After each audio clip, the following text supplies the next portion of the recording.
Yeah, that's fine. So, now we're going to get to the part that everybody's been waiting for, and that is to meet our panelists. So I'm going to just give the names of everybody, and then maybe we'll start with start with Dennis. Sorry, Dennis. Start with Dennis, and each of them will tell you a little bit about their business model, what they do, if they're single, if they're not, if they're we won't go there. So this is Debbie Dreyer, this is Janet French, this is Michael Randall, and this is Dennis Baton. Is that how you say your last name? I kind of destroyed. Yeah, that's fine. So now we're going to get to the part that everybody's been waiting for, and that is to meet our panelists. So I'm going to give the names of everybody, and then maybe we'll start with start with Dennis. Sorry, Dennis. Start with Dennis, and each of them will tell you a little bit about their business model, what they do, if they're single, if they're not, if they're we won't go there. So this is Debbie Dreyer, this is Janet French, this is Michael Randall, and this is Dennis Baton. Is that how you say your last name? I kind of destroyed it. That's right. No, you did. Anyway, so let's start with you, Dennis. Why don't you tell them where you're from and what you do? Sorry. Get a little nervous out here. My name is Dennis Batung. I'm one of the co-founders of Dossier Capital. We have an office in Old Town Monrovia, and we fix and flip homes throughout the foothills area and Northeast LA. Myself and Anil in the back, we're in charge of acquisitions, so we look at thousands of deals monthly to see what works, what fits for us, as well as what fits for our friends too. So that's what we do. Great. Michael? Hey everyone, I'm Michael Randall, also a co-founder of Dossier Capital, and I manage a lot of the finances, make sure we close on our properties, manage the contracts, the legal, the accounting with our CPAs, lawyers, and also work with our investors. And our third piece of the puzzle, Mike De La Cruz, he's not here tonight. He's attending a wedding in Toronto. But combined, we manage, we do construction management, we wholesale deals, our primary bread and butter for our business is fixing and flipping, and we're also getting into we've done new builds, and the next phase for our business is now mixed use buildings and commercial properties. Cool.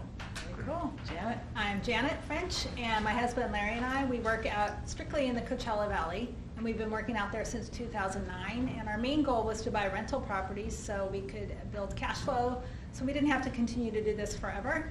And along the way, we flipped a bunch of properties and to get chunks of money, and that's pretty much what our framework has been. We are now lending like 10,000 other people, probably in this whole entire valley. And we also run the Coachella Valley Real Estate Club out there. So it is also a club like this, no selling, and we meet the second Tuesday of every month. It's a little bit of a trek, but if you ever have the desire to go out and vacation in the Palm Springs area and come to our meeting, it's really worth it. And next month, huge deal, we have David Tilney, who is a fantastic major mentor in our real estate industry, so come out and see us. Debbie? I'm Debbie Dreyer. I'm the founder of East West Properties. I work here in Pasadena, and I've been investing in real estate on and off for 15 years, flipping. I've been in Pasadena about 3 years, and I'm from Baltimore, the other East Coasters. And I'm Christina Suter's partner in what I would call luxury flipping. So that's what we're doing here. We have probably we have 3 flips going right now. I do flips on my own as well. I have 2, and I have 2 in Indianapolis I'm doing. Cool. All right, so everyone here is doing flips in California, and you're doing flips outside of California. So I want to find out a little bit about how you guys are getting your deals. So if we could just talk a little bit about that, that would be great. Who wants to start? I'll start. So we have come to a place in our business after many years of goal planning and setting how much cash flow we wanted from rents, retirement, flipping, and whatnot, which I think I can harp on that all night. It's such a huge deal, setting goals and revisiting them every year. So we're at the point now where we've reached our cash flow goals, and we're going to start traveling. So along the way, the important part is to build relationships. We don't do much marketing. It's very little and sporadic, but all of our flips right now, which is crazy, all of a sudden we have 4 in escrow, which is completely unusual for us. It's just strictly from relationships. So really take care of the people that you meet along the way and build that relationships, because it's really important, especially when the market is more difficult and more competitive. And not just because I'm sorry, let me back up. We started buying completely lucky in 2009.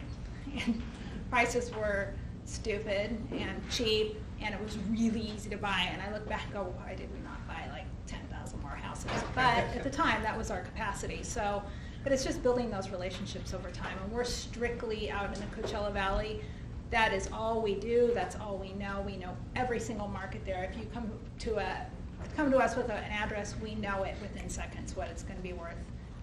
You know, so we're really knowledgeable in that area, and that's what we've done. So can I just ask a question about that, Janet? You talk about building relationships. Who specifically are you building the relationships with? We have a couple of wholesalers that we work with, and then a couple of agents. And I have to say that the agent relationships have been difficult to build. We haven't done a ton of work with agents, but it's persistence. The property that we just got in escrow, it's going to be a huge home run for us. We made an offer on that last year, and it's just following up, persistence, being the squeaky wheel. Do not be hesitant to pick up that phone, call, email, text, whatever you need to do, but just be persistent with that relationship and take care of it. Cool. Yeah. Just a quick question. How often do you guys buy stuff off the MLS, actually on the market products? I can't remember the last time we bought something off the MLS. And for us, on our business, about 85–90% is MLS. It just really depends on what you're. We're super lazy. I don't love it. She says she has four houses in escrow. We're No, but super but lazy. the exact thing that you said about following up and relationships, It and all, is. we're doing the same thing, but MLS. And Right, so and that's- it's the you same can. tactics and the same. There's deals everywhere. It's about being persistent. And I Speaking our guarantee language you, right most there. people are not Yeah. working hard enough. Hey, Most people are and not that working too. hard enough. So Totally. why don't you go ahead and chime in? 80% on the MLS? Yeah, 75. 75. 75. It's been dropping. It's been dropping. I'm always going to challenge him, by the way. Just It's been dropping. It's 75% on the MLS, and you know, when a house pops up on, we prefer Redfin, right? So I look at Redfin. I have my alerts set up. We only cover this foothills area, Pasadena, Altadena, Eagle Rock, Northeast LA, basically, right? And when something comes up, we see it, and if it's a hot home right away because it's priced really well, we look to see if we have a relationship with that realtor, that brokerage office, or anything to anywhere. You know, maybe there's a neighbor that we've dealt in that neighborhood before that could put in a good word for us, and we get deals that way. You know, if we're just we hate submitting offers without having any type of relationship. That's not what we do. We probably submit 10 offers, if even that, a month, and we close about 3 to 4 every month. So our close ratio is pretty phenomenal for what we do. But I mean, you really need a handful of agents. If they could pass you a couple deals each every year, I mean, it makes sense. And then we have a couple wholesalers that we work with that pass us a couple deals every year. So do you attribute the close ratio to your relationships? Absolutely. We try to, I mean, it makes the most sense for us because they know what we're about and they know that we're going to perform. I mean, that's the biggest key. We perform, and I think realtors in the areas that we work in really appreciate that. There's no back and forth pricing negotiation. It's just, this is our price, and we tend to get the deal most of the time without paying the highest price. And where do the other 25% come from? We just got a deal today, actually. We have a friend who does a lot of business in San Diego. They got contacted by a wholesaler. He referred them to us. And this was yesterday. They sent the deal in Eagle Rock. I went to go check it out today. And within 2 minutes of meeting him, I said, we'll just take the deal. the wholesaler said, what? I said, Yeah, he's taken back. Yeah, he was taken back. He said, when can you close? I said, I'll close tomorrow. I'll wire everything. And he said, wait. I have to show it to other people. And I told him, I said, if you do deals in this pocket, we would like, first right of refusal for everything. And I'll make sure that, right now we have about 30 plus deals going on within our company. So whenever something gets plans approved, or he has other investors who want to buy something, sell our stuff to them. Help us sell, and we'll give you some more business to sell. So you're putting deals under contract, but you're not necessarily flipping all of them, you're passing some on to other investors. Yeah, So a small percentage. This Small deal we percentage. actually got in Eagle Rock was a pretty nice deal. We worked on and renovated and flipped 2 homes about 2 blocks away from there. So we purchased very, very well. So right away we're thinking, who can we sell this to? I think we could probably sell it for $50K without doing anything to it. So, but otherwise, if we do renovate it, there's a nice profit. It works out. Cool. So we go in with the intent to buy, but we also look at what can we liquidate right away to someone else. Debbie? I would say of all the deals in Pasadena, one was, we work with real estate, with agents for sure. 1 or 2 that we have good relationships with, and we had, all of them were on the MLS, one was a pocket listing. So we have one that we're doing in La Cañada right now, and I think we beat out 30 offers to get it. Wow. Jeez. Yeah. And that was on the MLS? Yeah. I'm in 4 deals right now, and 2 were pocket listings and 2 were MLS. Nice. Yeah. So, and it was all about relationship and telling people what I was looking for, right? Telling them what I'm looking for, staying connected, continuing to pursue. Okay, so what keeps you going when you have a difficult time? What are the biggest challenges that you've had, and how does that help you guys? Who wants to start? That's a question. Oh. Go ahead. Sorry. You were Oh, gonna- I thought he was saying that to you. I think he was, but you go. That's exactly what happened to my, you answered, okay, so this is how it's done. No, you sure? And you can also vary this with what your biggest that's win funny. is too. Okay, so partner-wise, I'm very blessed. It's my husband. So you have inherent trust, right? And luckily, we're not usually down or upset or bummed at the same time, thankfully. But when we got started, I had just closed my mortgage company in the downturn. I got sued for sexual harassment, so everybody stay away from me. And, we lost everything. We had $10,000 and we were looking at foreclosing on our home. So we had to make something work. And we were at that point where it was just, I didn't want to have to rely on somebody else for our income or have somebody else make the decision and have to recreate it. We wanted cash flow. So honestly, we went into this business not as flippers, but to buy rental property. Flipping is a necessity. You need chunks of money. For us it was. I can't say what it is for everybody. But in the downtime, it's just really the knowledge of being able to rely on a partner. And even if you don't have a partner that you're married with or whatnot, like you guys, I have partners, you have to be able to trust their judgment and know that if they're feeling good about something and you've had a great relationship, they're going to be right? Because there's been times when we haven't wanted the same property. I was like, oh God, no, this is a horrible property, and we've done just fine on it. So it goes both ways. When you lost everything, how did you get the capital to start your first deal? So very blessed. We have, I have done a lot of volunteering for the Philharmonic Society, and then I was also in Kiwanis. And just knowing people for a long time, and they trusted me, and knowing that a lot of these people were pretty wealthy and had money sitting in a bank earning nothing, even in 2009. They just kept asking us, what are you doing? What are you doing? This is what we're doing. And this is the price of the property, and this is what we're going to do. And they just trusted us. And I have to say that is one of the most blessed things that we've had in our business is our financiers now don't ask for anything. I say, hey, we're buying this property. We need this much. we're closing next Tuesday, and when do you want the money? I mean, it's really come down to that now. So it's just been personal relationships. But I have to say, the very first home that we bought was with the Norris Group, Hard Money.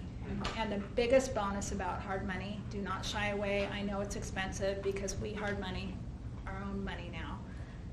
It's a second set of professional eyes that have been in your business looking at your deal. And if they tell you it's a shit property, don't buy it. If they tell you it's a great deal, you're stoked. But really trust that judgment, or at least look at a few, because they will really help you along. And it's expensive, but worthwhile, for sure. So the first one was Hard Money, but then after that, did you issue more equity or debt? No, we just did debt. I mean, I have to say, there's a few properties we certainly split, but most of it was 100% financing, 100% purchase, 100% rehab. Okay. Yeah, at the time, we just had great relationships, which isn't going to happen for everybody, but figure your deals on Hard Money. If you can make it work on Hard Money, you can make it work pretty much on anything. Or partner. Give up some to learn from somebody else. It's absolutely worth it. Sorry, I'm totally not in it. It's a great thing. Okay, what about you guys? Your biggest challenge or biggest wins, or both? You go. You go. Okay, I'll go. I mean, our biggest challenge that I could recall when we first started, actually, was just starting the business.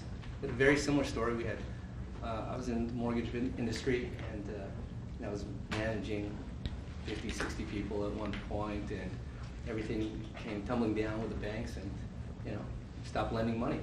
And we had to pivot. When Michael and our other partner got together, we tried out multiple businesses and failed. I mean, all within probably I don't know, 6 months or less. Clothing design, internet marketing. It was a year. It was a solid year. Solid year failure. Everything, right? And they failed miserably, and it was okay because we were still grinding, trying to figure out what to do, and we knew real estate, and we scraped whatever funds we had and asked friends and family, that believed in us, and knew that we knew what we were talking about still, and we understand real estate, and we used their funds to, and then Hard Money as well. Who did we first get our Hard Money? Reggie Law. Reggie. Reggie Law's a good guy. Yes. From Reggie, and we did our first deal in Sacramento, and then one turned into two, and we just keep driving. I mean, just my Literally kept driving. Yeah, up to Sacramento. We had to get there by plane, train, bus, whatever you can think of. But I mean, those were our roots, And I mean, I think what keeps us going today is I have great partners that push us, and I know that I can't be 100% every day, but they pick me up when I'm down, and I mean, I try to carry as much energy as I can to pick them up too when they're down, and that's key because real estate is based on momentum. So when you're hot, take advantage of it and keep moving, and if you're not, get around people who are. I mean, that's what you have to do to create momentum. Then do it, and you'll start to see things happen. It's the moment you start getting negativity in your mind, like I can't do this, or I don't have enough money, or there are no deals in there. It starts to bleed into everything, and to the people you speak with too. And bad energy is it's noticeable. So you have to figure out a way to do away with that. You want to add to that? No, I mean, they both hit it on the head. Especially having partners for me is key, because I can reflect on a time where I had a great business, actually still involved in it, but it was almost a one-man show where everything was on me, and then I had employees or a manager, and that was tough. I think what kept me going during that period was the fact that the business was doing better and better each month, and so that was a good thing, but at the same time it was all on me every single day, every single night, the failures or the challenges, whereas now I really appreciate having my two partners and the rest of our team, because like they said, if you have a down day or a bad day, they're able to pick you up, and they feel that energy, or they know what you need, and vice versa if you need to do that for them. So that's been really beneficial. And we are married, by the way. This is my work husband here. I mean, I spend as much time with him as I do with my family, so it's, you know, we fight just like, but then there are good times.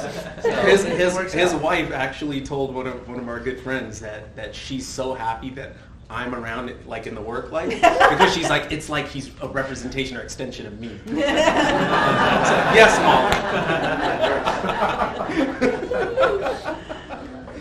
Deb? Gosh, probably just personally, the hardest challenge for me was I didn't know anything about this market. So I've only been, you know, like I said, about 3 years, and when I got here, coming from the East Coast, the market was horrible. I mean, the houses were just sitting there, and they weren't selling, and I came out here and I was like, wow, there's like 35 people at every open house, you know, and the house is like $1 million too. So, so that's when I decided to really get back in, like crazy. And so I just literally, you know, I was telling these guys earlier, like I just went to open houses to educate myself on the market, like 20 open houses every weekend, literally go. Because I needed to know like what's selling, who's buying, what level of renovation do you have to do, how much money does it take, who are the people, who are the trades, where do you find a contractor? Like I didn't have any of my people here, right? And I started going to meetings, and luckily, speaking of partners, you know, I ran into Christina, which was great. She's an amazing partner. I can't believe she's not here. But we have a wonderful partnership because I'm in our relationship.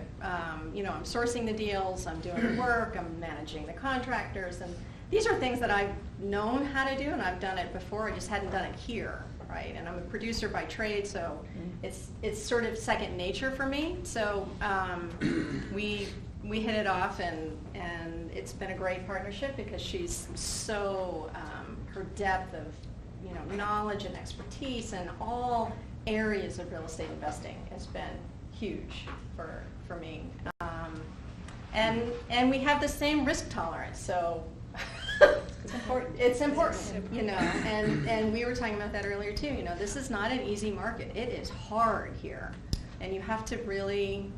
It's just sheer tenacity.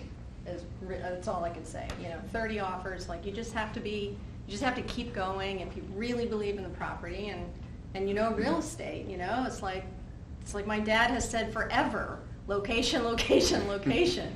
And that's what you buy, you know, and you do your homework, and Christina's so good at that, and the research and the comps and, you know, demographics and forecasting, like, is this buyer going to be here in 10 months when we finish getting the permits, you know? So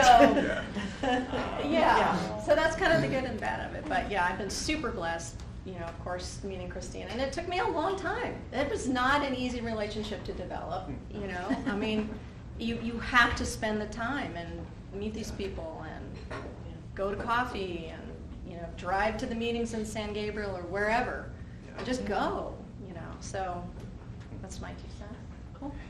I'm going to just add a little bit to that because my biggest challenge was also my biggest win, oddly enough. So when my first flip, I made $100,000. And I was like, damn, where has this been all my life? And I just started flipping, right? Here was the challenge. I thought my next flip was going to be that. Yeah. And so that was the spread I was looking for. And guess what? I didn't get another flip for almost 2 years. Like, because the deals I was looking at were too small at that point. I'm like, wait a second, my first flip, I was willing to make like 15, 20,000, right? Because it was my first flip. I was like, oh, I don't care what I make. I want to learn. And, you know, and I went into it. And then after making that kind of money, it really backfired on me, and it messed up my mindset as to what. You're waiting for the professional salary now. Right. Pro salary. I was like, what? 30,000? Right? And it was just such a mindset mess up for me. Yeah. And I ended up believe that. missing a bunch of deals. And that was really disappointing. But you know what? We all go through whatever we have to go through to get to the other side, and that just happened to be my Yeah, that's challenge true. and a win. So It's a we've good all one. talked about partnering here, and you know what? I'm going to ask that anybody who has questions, write them down, because we're going to have an open question right after this. So we've all talked about partnering, and I didn't realize it until Christina brought it up when we were working on these questions, that everybody here has partners, and I have partners too. I actually have never done a flip on my own. I have rehabbed my buy and holds myself because they're in my own personal. But all the flipping that I've done has always been with partners, and I love partnering when I'm flipping. Sometimes you have a certain perspective and you need somebody else's input, whether it be on design, whether it be on financing, whether it be what to do with this dang property, right? Yeah. You have to look at things different. So I'd like you to comment on that, but I'd also like to I'd like you to comment on it, in respect to how are you having to change things in this market? What are you having to look at to enhance a property, to add more value in this market right now? So if you guys could comment on that and talk a little bit about your models, that would be great. Like you're in the luxury, I guess, I don't know, maybe all of LA is luxury. I know, it feels like that. It feels like. But I mean, luxury, yes, so, yeah, we just exited our largest flip, I would say, and it sold for 2.75.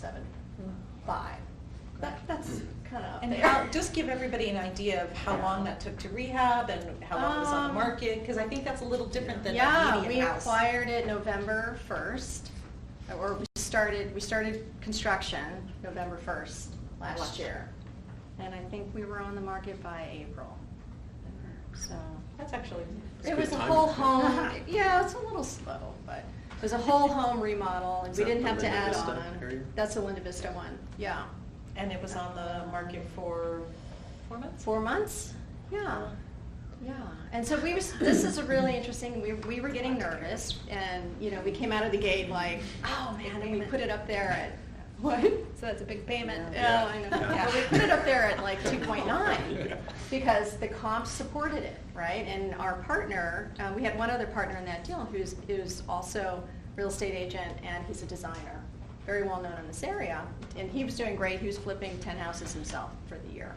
And he's one of the guys that I honed in on when I first moved here, and I was like, wow, you're really doing it right, so I want to know you, So we ended up being able to partner with him, but one of the interesting things about that, when we looked at the market, at that price point, it was taking on average 5 months to sell. And so you have to, we didn't calculate Yeah, that initially. yeah. Luckily, we had a great piece of property, a great piece of real estate in the right part of town, and we were okay, with the spread. But you have to be careful. It's a great thing about having Christina as a partner. She's just so, economically focused. So, the things you have to do, design. It's all about design here. Cool. Yeah. What about you, Janet? So, I like what you said earlier. So we're in escrow on a couple of properties, but we're doing a little different. So when we get a property, especially now, because we're a little lazy, I'm tired of working with contractors, no bad seeing